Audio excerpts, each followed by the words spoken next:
It hurt me to wake up and see my beautiful black people suffer, victimized by the oppressive, harsh realities of the hood.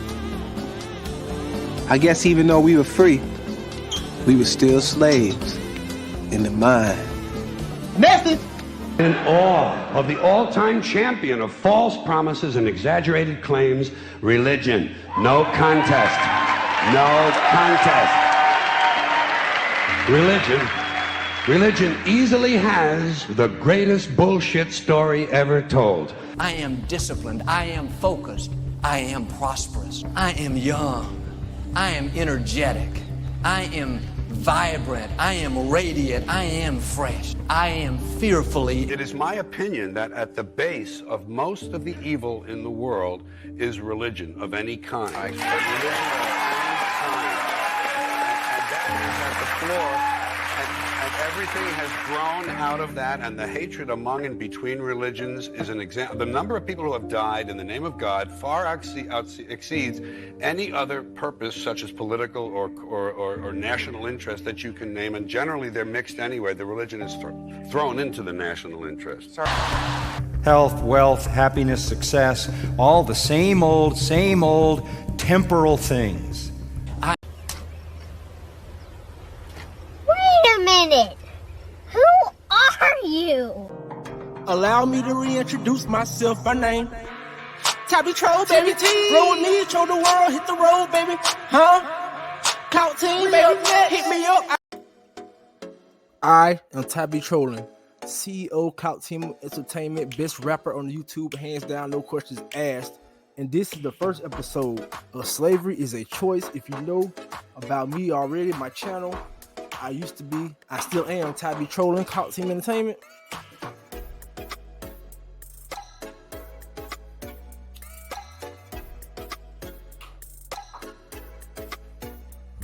And when I say slavery is a choice, let me elaborate. Slavery is not only physical, it could be mental, it could be spiritual, it could be financial, it could be any kind of slavery, it could be wage. You could be making money and still be a slave. It's called a wage slave. And I'm not here on my high horse because I am still on the plantation myself. Now, disclaimer. This will be my first monologue. So, matter of fact, let's just start off just like this.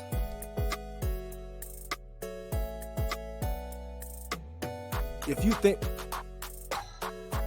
9/11 was done by Osama bin Laden, if you believe we landed on the moon, if you don't believe a flat earth, if you don't know anything, if you know nothing about the real Bible, and no, not the King James version, we don't need that version, we got a real Bible over here. This is the Bible I subscribe by. You see that? We finna get real familiar with this. This will help us to get off the plantation. Mark my words. First story, first ever podcast, first ever show, first ever segment. We're gonna have to start with religion. Joel Osteen.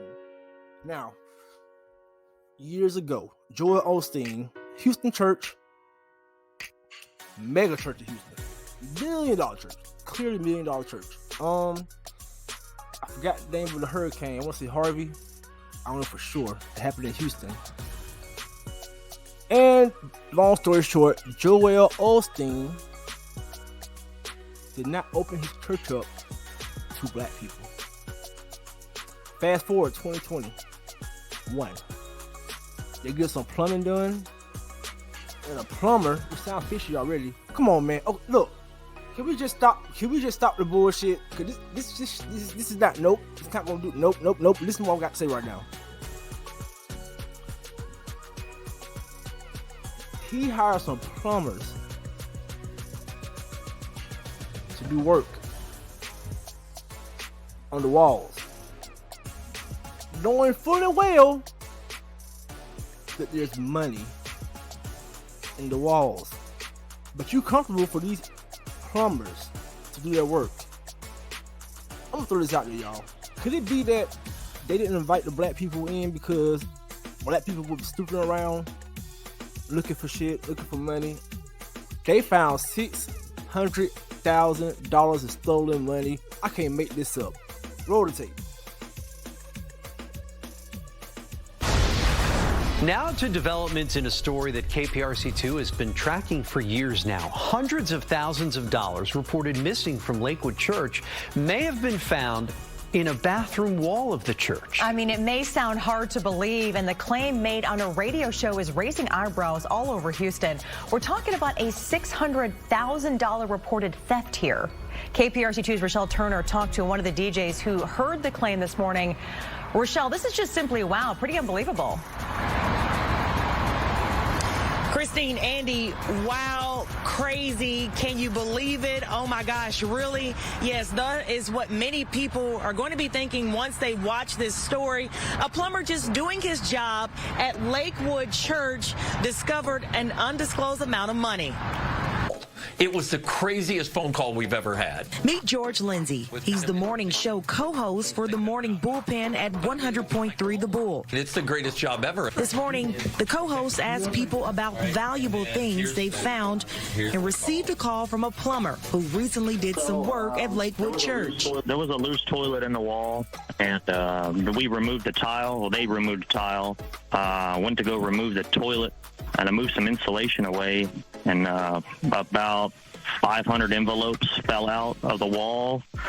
And I was like, oh, wow. Back in 2014, the mega church made headlines after someone stole $600,000. Obviously, this case remains under investigation. 7 years later, a man fixing a toilet at the church discovered money in the walls. I went ahead and contacted the maintenance supervisor that was there. And I went ahead and turned it all in. In a statement, Lakewood Church said recently while repair work was being done at Lakewood Church, an undisclosed amount of cash and checks were found. Lakewood immediately notified the Houston Police Department and is assisting them with their investigation. HPD has not confirmed if the money stolen years ago and the money found by the plumber are related. But Lindsay says investigators would have never known about the money if it wasn't for the plumber who discovered it. There's still a lot of questions. If it's that money, why did they never go back and get that money? It's like I said, it's like a movie. I really think I could make a 10-part series on Netflix out of it. And it's still unclear at this hour just how much money that plumber found at the church. It's something that I'm working to get answers for you at 6 o'clock. But a few years ago, when we first reported this story, Crime Stoppers was offering a $25,000 reward. Coming up at 6, you'll hear what the caller had to say when he was asked about that reward. For now, reporting live in Southwest Houston, I'm Rochelle Turner, KPRC 2 News. Wow, all right. So first of all, man, my feelings about the church, let me get this straight. I used to be a very religious person. I did go to church with my mom. I was a junior usher, you know what I'm saying, junior deacon. Even, you know what I'm saying, sung in the choir and whatnot, you know, sleepovers at church or whatnot. But I never felt comfortable inside the church because I asked one question about God, and it made me kind of start the conspiracy theory, start me waking up and realizing that what we're being told doesn't make any sense. So I think it was like something along the lines of children in Africa dying or whatnot. I really forget, but I know it was like a serious topic. I was asking an elder in the church, I don't know if it's the pastor or deacon, why do kids in Africa have to die, you know, and kids like us, you know what I'm saying, Leo, it's not fair.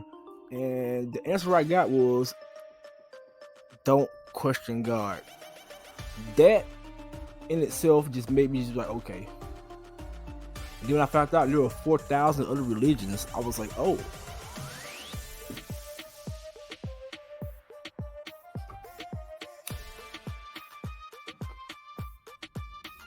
Start your research, not just YouTube, mostly YouTube. Doing my own research, going to the library, searching, you know what I'm saying, not Google, but other search engines. Yeah, man, went down a rabbit hole. So, people in church, man, look, let me just say this. Church could be one of the biggest, is our biggest detriment because they make about $2 or $3 billion every single year in the black church alone. And I feel like if we spend $2.3 billion, where's that money going to? Don't forget, you do not have to pay taxes if you are a minister or preacher. You have a church. You do not have to pay taxes. You do not have to let the government know what you do with your money.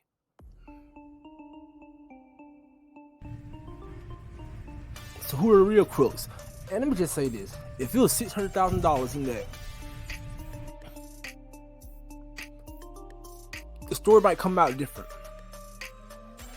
But I am somewhat of a conspiracy theorist, and I believe that it was found on purpose because, like I said, Joel Osteen wouldn't let black people in his, you know what I'm saying? He wouldn't let black people inside of his church building when Hurricane Harvey came through Houston, Texas. So I'm thinking like, hey, he got away with it. Like, he want niggas to find it. Cause let's be real, black people found it. We ain't turning nothing in. We ain't turning nothing in. You know what I'm saying? I digress, but that just shows to you the wickedness of these pastors, man. Like the unbelievable. I'm gonna show y'all a clip.